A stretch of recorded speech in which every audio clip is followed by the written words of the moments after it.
Welcome for those who are out there. We'll get started in here in a minute. We have another minute or so before start of the session.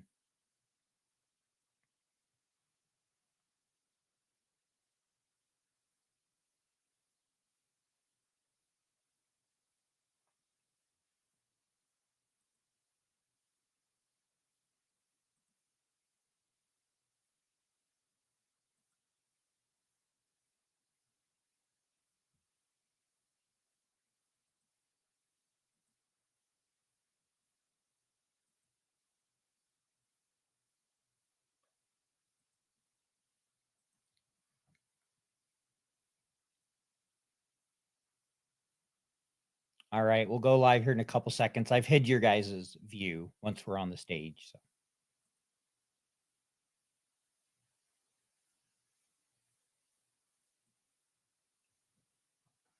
All right, welcome everyone. We're super excited to have you here today for the third generation FP&A tools showcase. My name is Paul Barnhurst, one of the hosts of this event, along with Ernie Humphreys, who is backstage making sure everybody's able to get in and join us.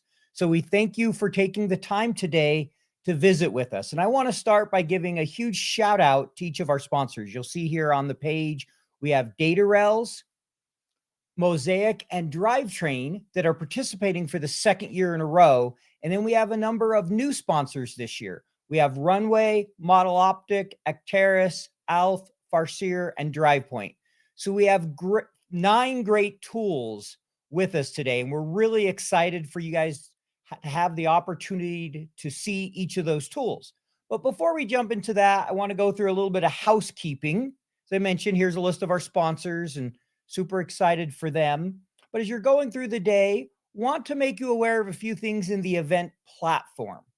First, if you have any challenges, please feel free to reach out to Ernie or I. Will be available all day long to help with those.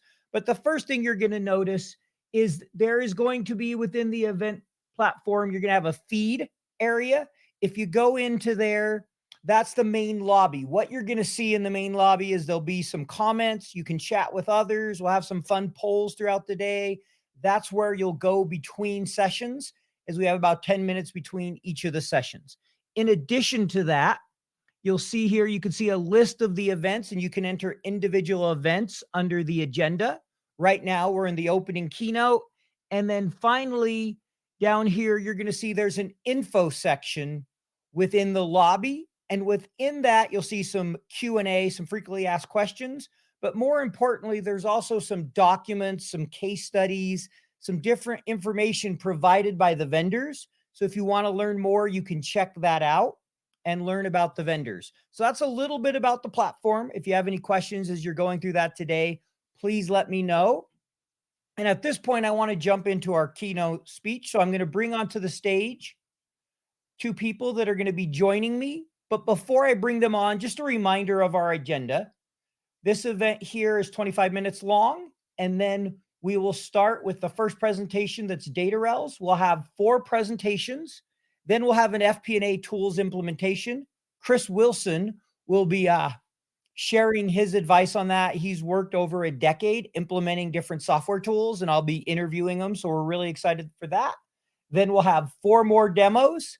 Then at the end of the day, we'll do a wrap up, kind of talk about what's next, what we're seeing out there.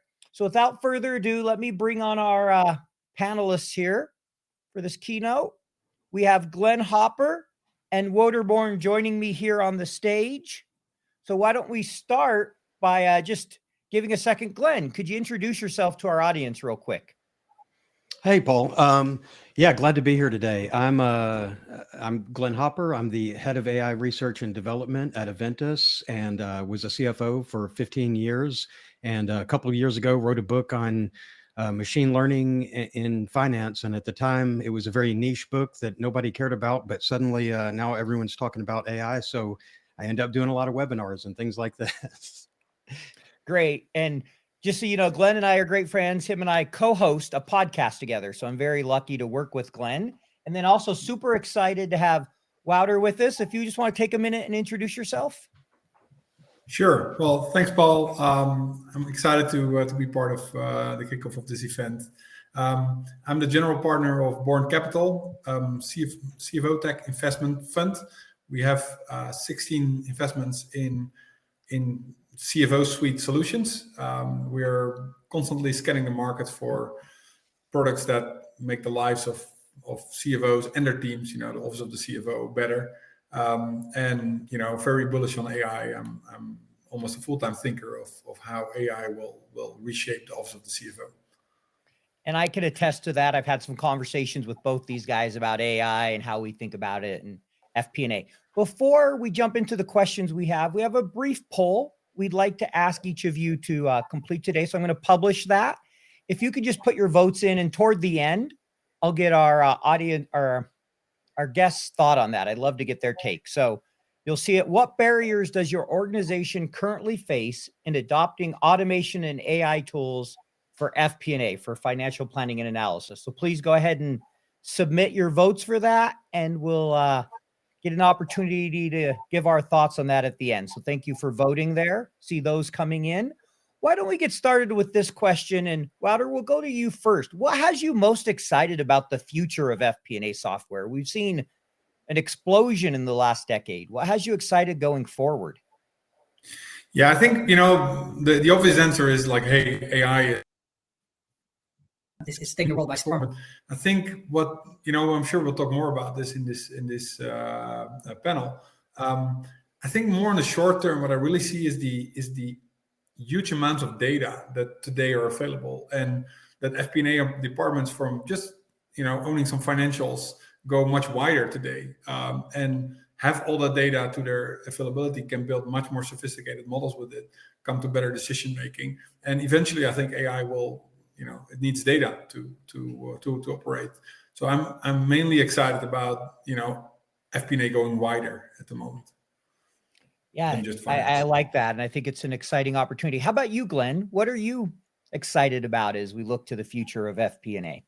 Yeah, I mean, adding to what Wouter said, it's, you start with that foundation of data, and then you think about whether it was learning Tableau or any other system where you're reporting on the data. There was this learning curve that was out there where, to use all this data, you had to know Python and be able to write SQL queries and to be able to access it. And what I really see is, as these software companies start integrating generative AI and these LLM chatbots into their software, it's going to be not just a democratization of data, but a democratization of data science. So we're going to now have this data and have easier ways to find correlations between the different data points, and it's going to be integrated into the software. And we're already seeing, there was a paper that came out in the last week from the Becker-Friedman Institute at University of Chicago about financial statement analysis with large language models. And they were showing that these large language models were performing better than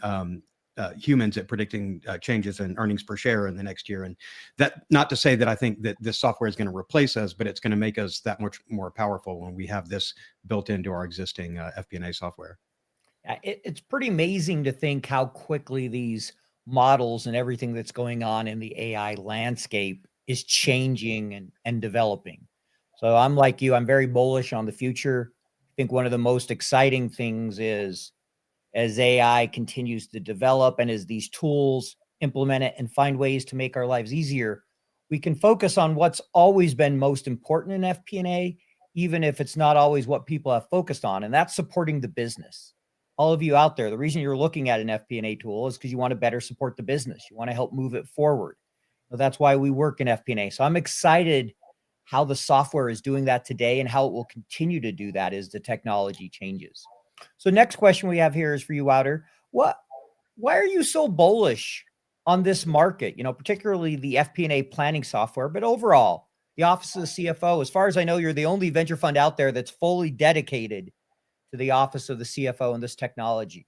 But why are you so bullish on this? Well, I guess, if you look at our portfolio, out of the 16 investments, 4 would categorize, fit somewhere in the FP&A department. So we're definitely bullish. I think within CFO Tech, I can talk a long time why I'm bullish on CFO Tech. But if we just look at FP&A as a category, I think I can say 3 things about this. First of all, I think FP&A, where a lot of our finance tools focus on better like more efficiency, do things faster, less errors. All those things are great, really important, but FP&A solutions really help a business to operate better, become more competitive, take better decisions, support managers better, enable FP&A teams to become real business partners.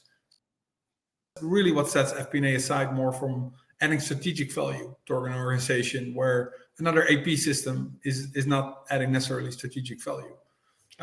Another one is probably the untapped market, what we see as a fund.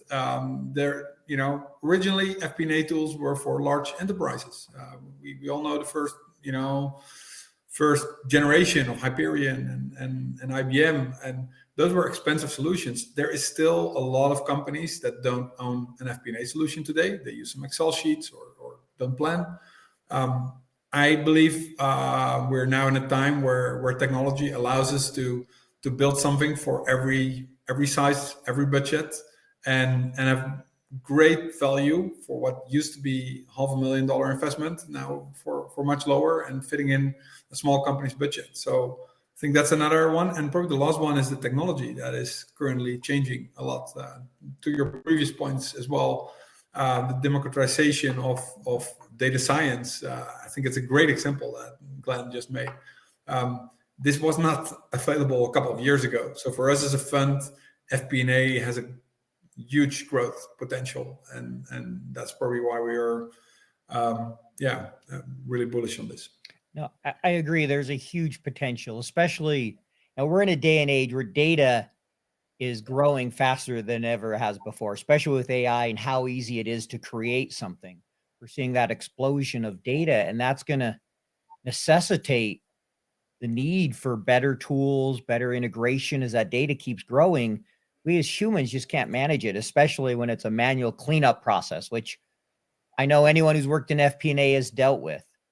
So the next question I want to ask, and we'll start with you, Glenn, both in the short term and then maybe more in the long term, how do you see AI continuing to impact FP&A software tools? What do you think the big things we'll see in maybe the next, year, 2 years? And then how do you think about it 5 years and beyond? Kind of where are we going? Almost like with AI and its impact. Yeah. So short term, I mean, the acceleration of this technology has been absurd. We talked a lot about ChatGPT 4.0 that was just released, and it was kind of a middle release while everybody's waiting for ChatGPT 5. But I was playing around with that, as I have been, going back to 3.5, trying to see what we could do with financial statement analysis and, variance to budget and the typical stuff that we do in FP&A. And the latest model, I was able to do some really complex scenario analysis, including doing Monte Carlo simulations on. So I ended up doing 9 different Monte Carlo simulations on 9 different scenarios. And the reason I mention all that is I don't know if everybody's going to move over and directly into one of these LLM interfaces, but I think we're going to start seeing, and we're already seeing it in FP&A tools, the integration of this technology into the tool itself. So you're putting all of your financial statements into this platform, and then instead of having to learn special coding and how to use the software, you're just interacting with it the way you would a financial analyst. So I really think for most companies, that's going to be how they're interacting with AI. Is not they're not going to be out developing their own software and platforms. They're going to be using it in the tools that they already use. So that's the near term. I think we're going to start seeing a lot more value out of that.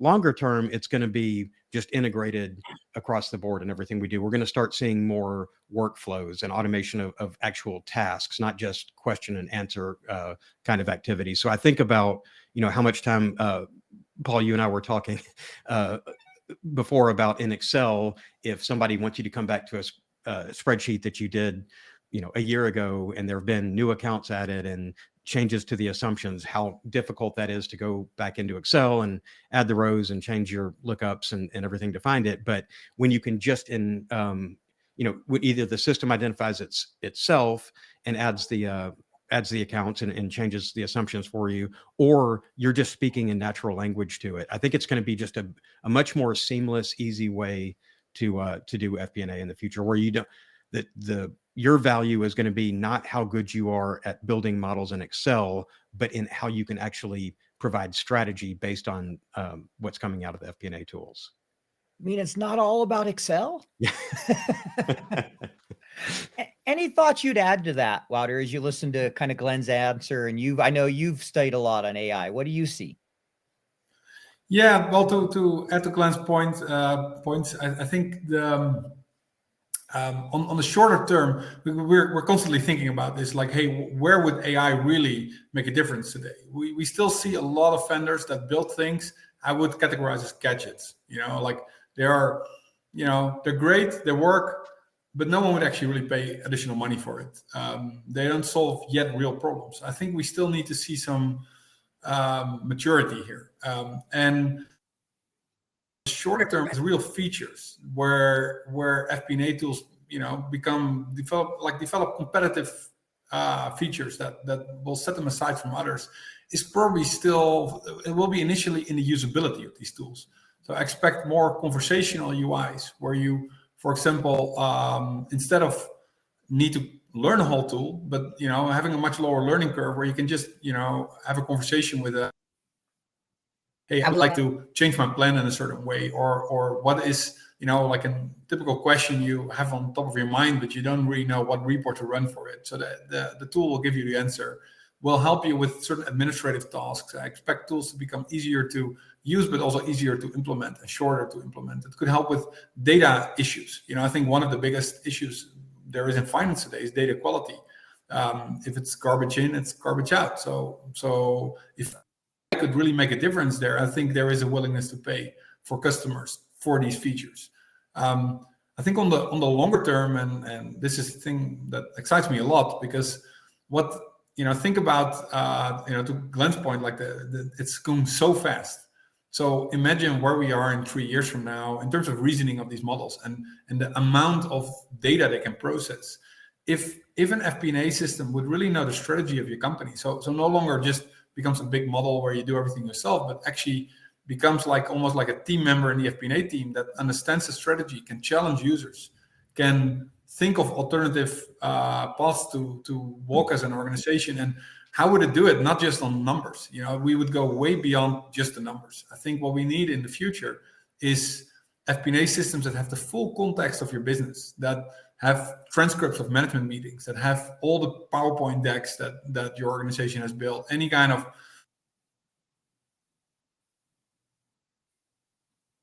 written or spoken context. So it can actually analyze, okay, hey, we decided this in a board meeting, this is what happened. And this was not great, let's see if we can optimize it. So I expect we'll probably talk about 3 to 5 years now, but FP&A systems that become like true team members in the CFO's team that really help businesses to become more competitive. I think in the end, that's what matters to a lot of businesses. Very, very exciting. I mean, just amazing to think of what's coming, and kind of having a little humor there, as long as we don't put any glue on our pizza, right, Glenn? Wasn't that the one that Google did this week? All those guardrails we got to put around AI. Super exciting, but it's always that reminder that we're making progress. There's opportunity to go further and improve. So I want to ask one more question, then I want to get your thoughts on the poll, then we're going to wrap up here. So the next question I want to ask is, you've talked a lot about how you see AI impacting FP&A. As we think about the tools, we had the first generation, which, there's some great tools out there, that technology is advanced, but they tended to be, a fair amount of coding, long implementation time, high dollar. Then you had a lot of the next generation came in. That's where cloud started. Dollars came down. They started to be available for mid-market, a little more user-friendly, a little more, more low code, no code. And many of those generation tools have continued to improve. Across all generations, they're great. But as we've gone to the third generation, what have we seen is kind of that democratization.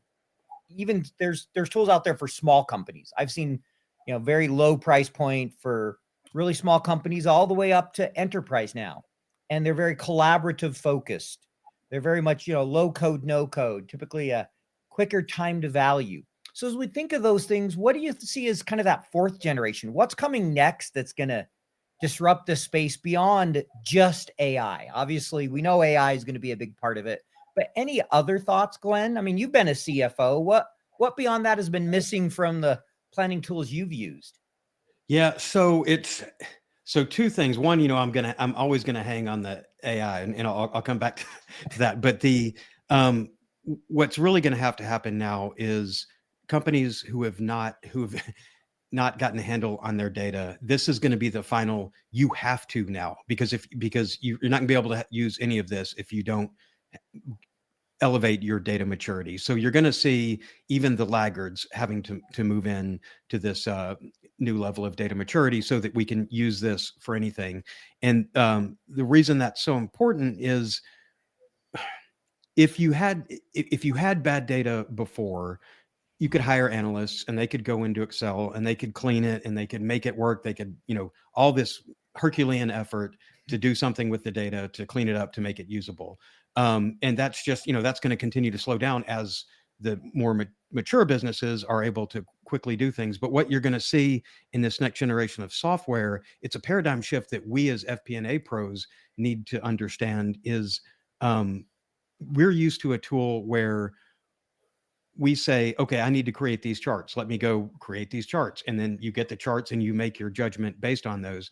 With AI, you're going to start seeing it's going to make the charts and then also provide you additional insights. So the way that we interact with these tools, to Wouter's, what he was saying earlier, like it's a member of your team, these tools become more of a partner than just something that you input and output something back, because you're already seeing that you're getting surprising feedback from some of these and some insights that you might not have seen. And computers are much better at spotting variances and correlations than humans are. So there's going to be a lot of power in that as long as you get your data in order, whatever tool you're using.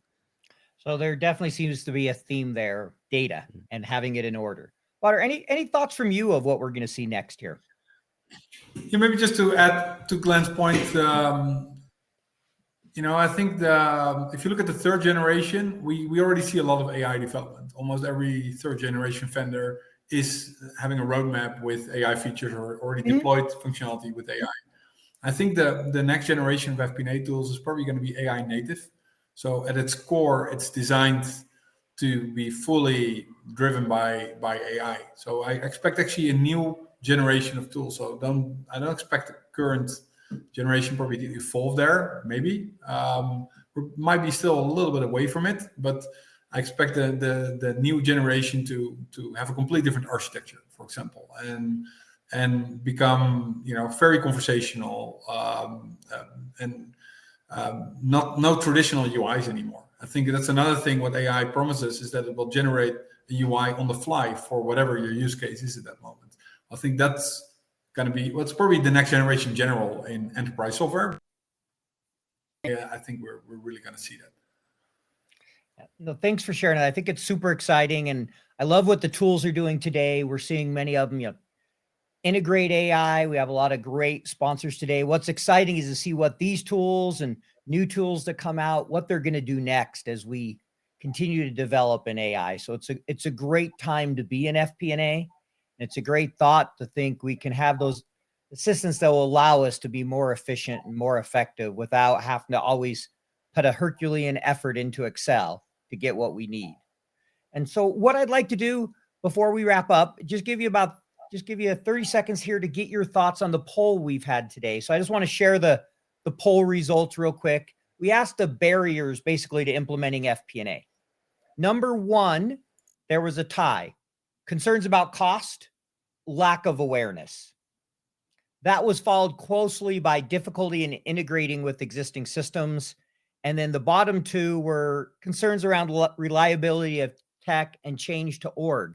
So anything surprise you in that list, Glenn? Anything surprise you that, number one is lack of awareness and cost?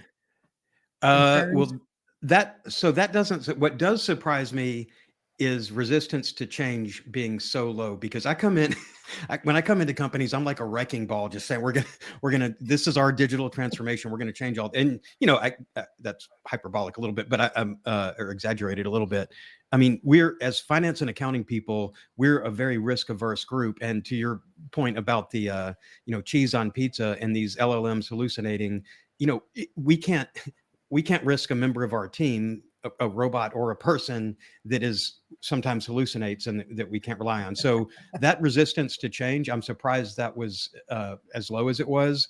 On the lack of awareness, I'm not surprised about that, because it's moving so fast, and it's, we're getting from the existing software, you're getting a little bit of integration, but people don't quite understand what it is. So lack of awareness makes sense. And there's also there's not a single product out there in FP&A that is the new paradigm or whatever. I think we're going to see everybody moving towards it. But yeah, I don't know. That was my biggest surprise, was lower numbers for resistance to change. All right, thanks. How about yourself, Wouter? Any surprises there to you? Well, I must say, I actually get the point. The top voted one, concerns about cost and ROI.